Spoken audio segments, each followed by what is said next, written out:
All right, welcome to the Explainer. Let's jump right into this because today we're looking at what has to be one of the absolute wildest, most unpredictable narratives I have ever laid eyes on. We're going to trace the genre-shifting journey of a story that starts out with a sweet newborn princess in a kingdom called Shelby, and somehow, incredibly, escalates into a massive, global, apocalyptic thriller complete with fire angels and military tanks. It is an absolute roller coaster, and we're going to walk through every jarring pivot to really grasp the sheer, unbelievable scale of this text.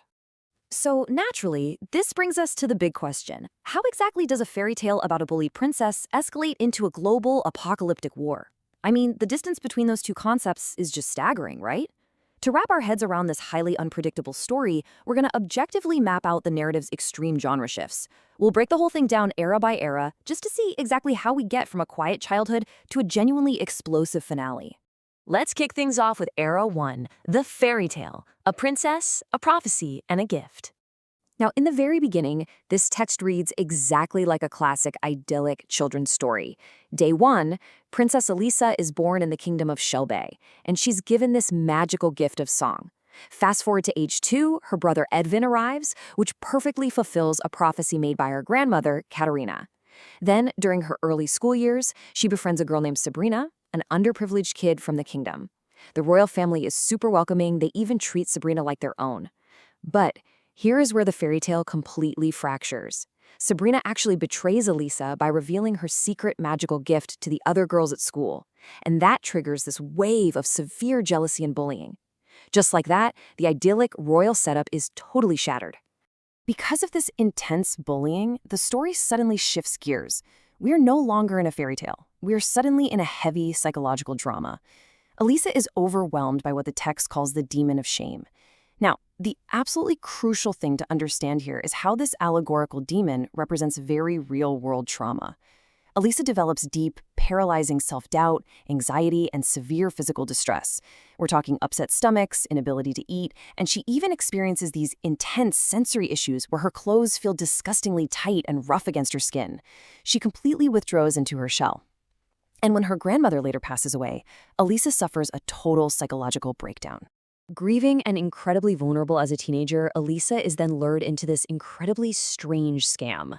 A so-called healer spots her from a shop window and forces her through a bizarre sequence of steps. Elishah is told she has to go to a specific cottage where only white clothes with absolutely no zippers or jewelry, bring exactly 2 flowers, put money into a very specific hallway hatch, and then endure this ritual where the woman waves her hands around and babbles in some secret language. But you know what the most disturbing part is? When the ritual ends, the woman suddenly has the exact same eyes as Elishah's dead grandmother. Terrified and completely confused, Elishah just flees. And unfortunately, this trauma just compounds into her youth through some highly toxic encounters.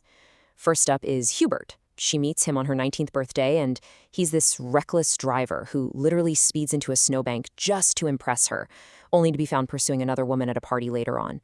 But things get so much darker when she crosses paths with the Forest Man. They meet at a party where he's dancing like he's literally possessed. He takes her on a date, but his true nature is revealed when he casts that demon of shame right back onto her.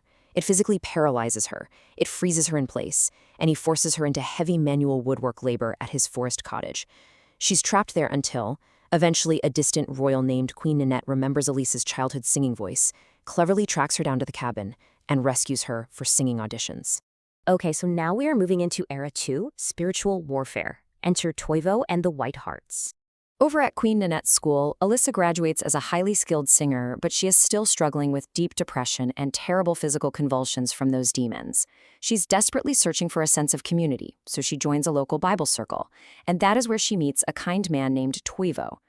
Now, their meeting and their blossoming romance marks the narrative's aggressive pivot from a psychological drama straight into a supernatural spiritual thriller.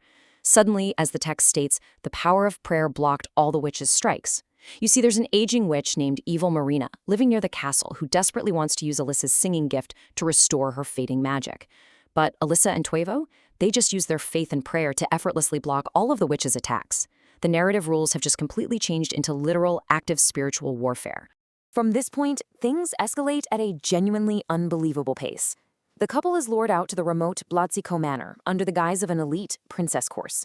Let's just look at the sheer chaos of this trap. They arrive at a flimsy, totally deserted house, and they're greeted by a sick woman and the overwhelming smell of old liquor. Toivo spots a hidden camera with a red light blinking. And then, out of nowhere, a dark figure, a literal black angel, snatches Elishah inside, locks Toivo out, ties her to a chair, pulls out 2 guns, and just starts blasting the lamps in the room. And I kid you not, the bizarre detail here is that the captor does all of this while frantically dancing to Latin music. It is pure chaos. So while Toivo is outside absolutely panicking, Elishah prays in her mind. She feels this wondrous courage wash over her, and she begins to sing her prayer out loud. Her voice summons a blinding golden light that forms into a massive golden angel. This angel just appears behind the black angel, completely forcing him to drop his weapons and collapse to the floor in agony. This miraculous rescue perfectly embodies Toivo's dramatic battle cry that we see repeated later in the text: God fights on your behalf. But get this, Toivo doesn't just rely on miracles. He actually has literal tactical backup. Watching the attack through the window, an emergency code pops up on his phone.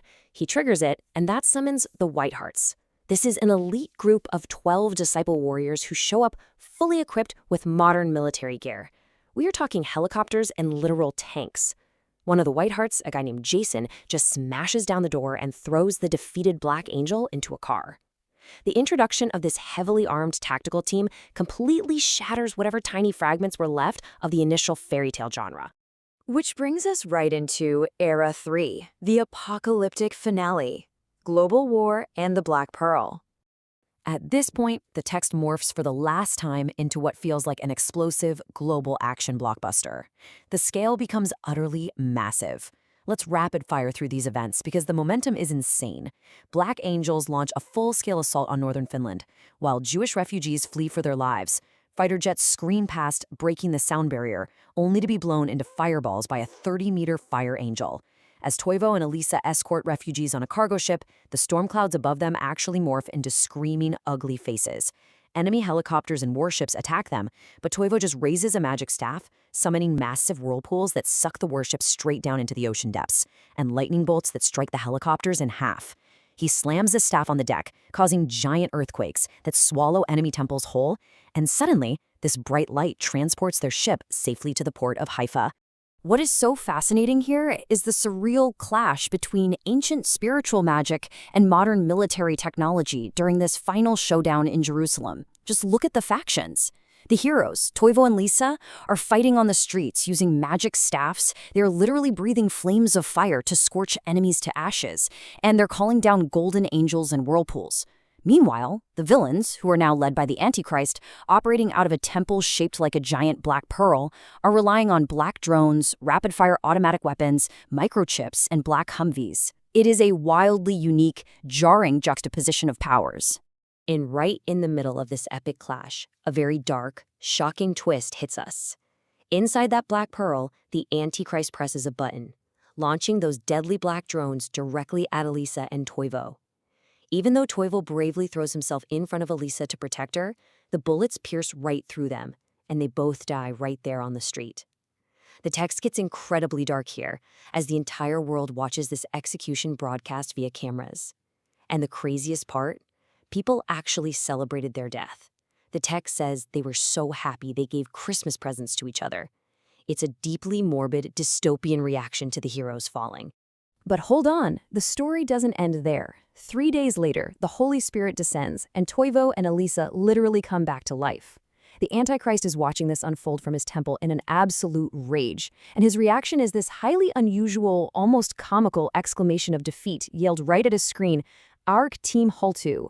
It is such a specific, almost playful line dropped right smack in the middle of a deeply serious, world-altering miracle. Following their resurrection, the heavens actually open up, and Jesus calls out to them. A massive earthquake splits the city streets, cleaving the Mount of Olives in half, and Toivo and Elishah ascend right up into the brightness of heaven. And that really brings us to our final thought for today. Does shifting this aggressively from a quiet, simple fairy tale about a bullied girl all the way into an explosive global apocalypse diminish a story's core message? Or does it actually make the allegory utterly unforgettable? Princess Elishah's journey defies absolutely every standard literary rule out there, leaving us to really ponder the sheer impact of that extreme narrative unpredictability. I hope this explainer helped you map out this wild ride, and I hope it leaves you wanting to explore even more unexpected, rule-breaking stories out there.